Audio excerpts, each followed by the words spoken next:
आपण ऑगस्ट महिन्यामध्ये काय होऊ शकतं आणि साधारण महाराष्ट्रातली काय स्थिती आहे याविषयी आपण अंदाज बघतो। पाठीमागे माझ्या महाराष्ट्रातल्या परिस्थितीनुसार अंदाज दिलेला आहे। म्हणजे आता सध्या सरासरी पाऊस किती आहे महाराष्ट्रामध्ये। आणि पहिली गोष्ट लक्षात घ्या की आपण फक्त महाराष्ट्राच्या अंदाजावर आपला फोकस असतो, देशातल्या अंदाजाचं आपण फक्त ओव्हरलुकिंग करत असतो, म्हणजे आपलं फार कॉन्सन्ट्रेशन त्याच्यावर नसतं। तर महाराष्ट्रामध्ये माझा अंदाज आहे की जो पाऊस आहे स्थानिक स्वरूपाचा हा होत राहणार आहे।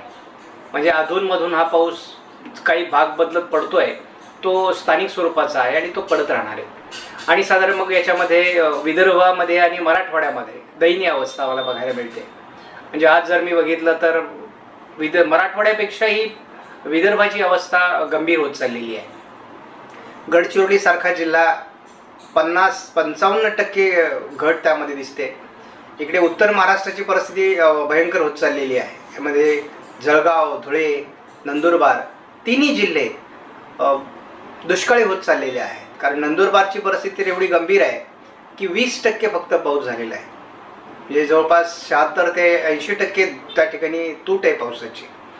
त्याचबरोबर हिंगोलीची सुद्धा परिस्थिती सध्या महाराष्ट्रात गंभीर आहे। गडचिरोली आणि सिंधुदुर्ग हे अति पावसाचे जिल्हे आहेत। या ठिकाणी ही परिस्थिती याचं मुख्य कारण आहे एल निनो। आणि फक्त एल निनोचं कारण सांगून शेतकऱ्यांना घाबरवण्यापेक्षा आपल्याला एक बाब नेहमी लक्षात ठेवली पाहिजे की आपण जेव्हा शेतकऱ्यांसाठी म्हणून अंदाज देतो तेव्हा आपण केवळ तज्ज्ञाच्या भूमिकेत जाण्याची गरज नाही। आपण शेतकऱ्यांच्या भावना समजल्या पाहिजेत। शेतकऱ्यांना आपल्या शेतात जर पीक पेरलं, त्या पिकातून उत्पन्न झालं तर आपण सावरणार आहोत, हे त्याचं जीवनमान त्याच्यावर अवलंबून आहे, हे आपण लक्षात घेतलं पाहिजे। दुसरी बाब महत्त्वाची अशी आहे की शेतकऱ्यांच्या जीवनामध्ये काय घडतंय।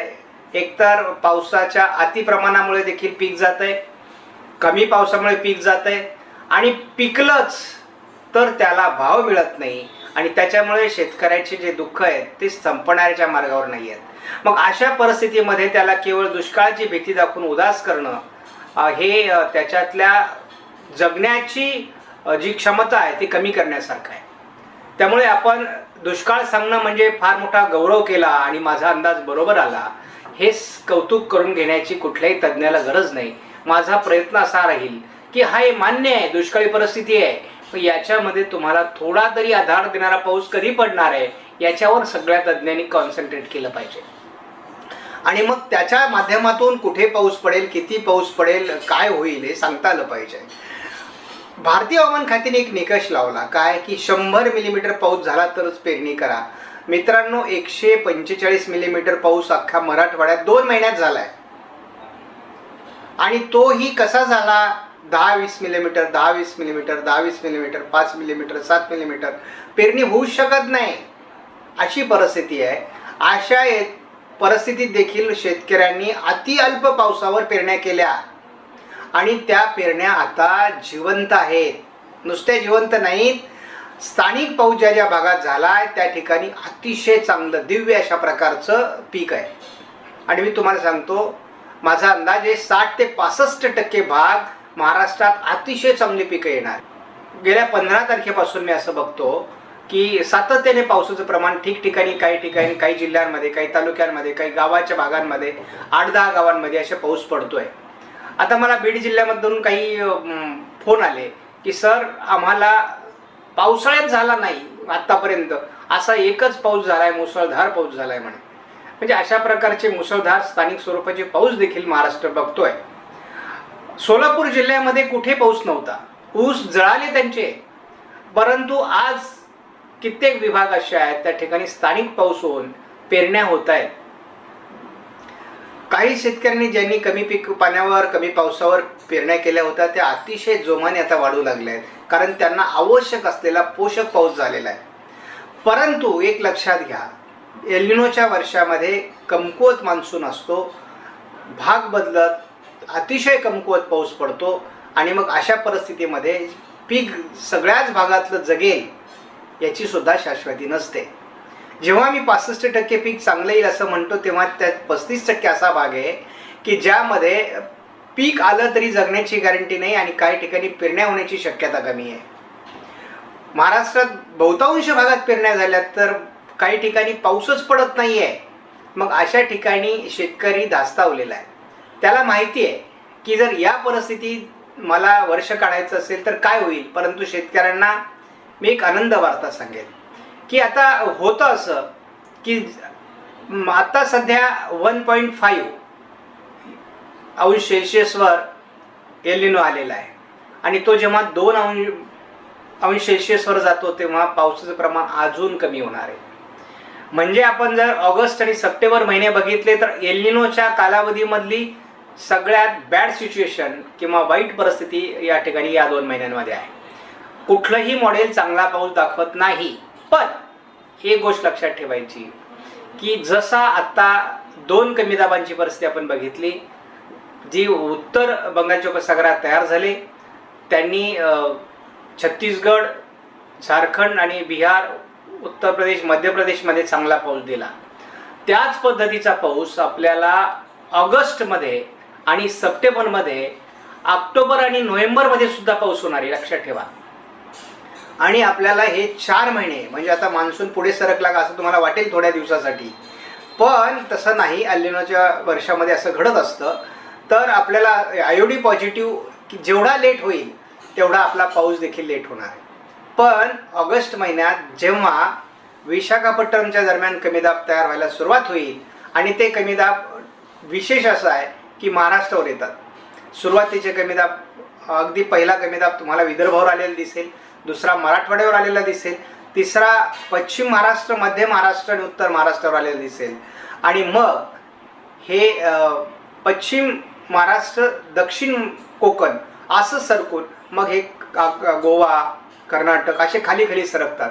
आणि या वर्षीचं एक वैशिष्ट्य असतं, म्हणजे एल निनो ज्या वर्षी असतो त्या वर्षीचं एक वैशिष्ट्य असतं, ते हे आहे की जो ईशान्य मान्सून असतो, ज्याला आपण काही भागाला परतीचा पाऊस देखील म्हणतो, तर हा पाऊस अतिशय स्ट्रॉंग असतो. म्हणजे ईशान्य मान्सून कुठे असतो तर तो दक्षिण भारतामध्ये असतो.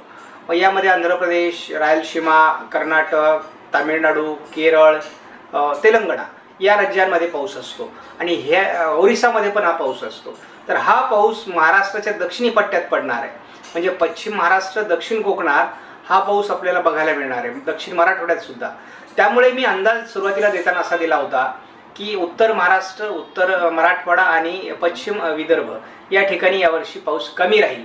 आणि समाधानाची बाब अशी आहे की या ठिकाणी बऱ्यापैकी पाऊस झालेला आहे. पण याचा अर्थ अंदाज चुकला असा नाही आहे बरं का. अजून उरलेला मान्सून तो आमचा अंदाज खरा करणार आहे. परंतु ही एक गोष्ट लक्षात ठेवा की मग हे जे कमी दाब तयार होतील हे आपली पाण्याची गरज भागवणार आहेत.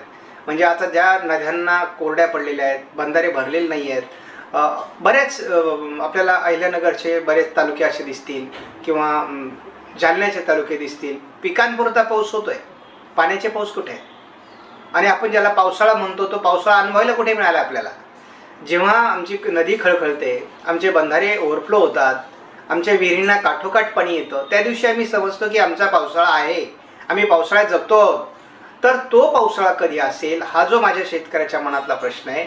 तर त्याला आत्ता पिकांपुरता पाऊस तुम्हाला जुलै महिन्यात होईल. आणि जुलै महिन्याचा एक पॅटर्न असतो, कोकणामध्ये एक पाऊस होतो आणि पूर्व विदर्भात पाऊस होतो. पण मी आता अशी व्यवस्था बघतोय की कोकणात सुद्धा 2% मायनसमध्ये सध्या आपण सिच्युएशन बघतो आणि पूर्व विदर्भामध्ये 34% मायनस आहे. त्यामुळे मग विदर्भात तरी कुठे पाऊस आहे.